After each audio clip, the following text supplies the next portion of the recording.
बलांगीर रे house surgeon उपरे आक्रमण घटनार दुई अभियुक्त को गिरफ करी कोर्ट चालाण करिछि पुलिस। कंधमाल जिला गोछापड़ारू गतकाली गिरफ होइतिले दुई अभियुक्त समीर बड़माली और लिपुन साहू को आज कोर्ट चालाण करा जायतिबा कहिसेंती बलांगीर एसडीपीओ तूफान बाग।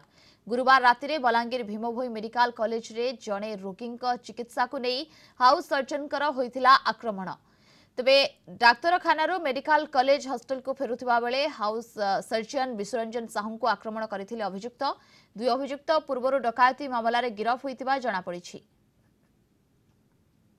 विश्वरंजन साहू गायनिक डॉक्टर से मेडिकल रू आमर तांकर जो कॉलेज कैंपस जो रही जो सेठी जो जाऊे मोटरसाइकिल जन सांग सहित दी जन एक्यूज आमर जो ग्रिड पाखे गैरेज से पाखे जबरदस्ती अटकई गाड़ी गुलाज कर मुठी माड़ मारी जद्वारा मल्टीपल इंजुरी होता है सी एडमिट कराई हस्पिटाल मोर मल्टीपल टीम फॉर्मेशन होता शेष में दी जन एक्यूज जो मैंने अच्छे धराई आज फरवर्ड हे जो दी जन एक्यूज अच्छा समीर बड़माली जो आम कॉलेज छकर एवं लिपुन एलएस राजू साहू शांतिपड़ार।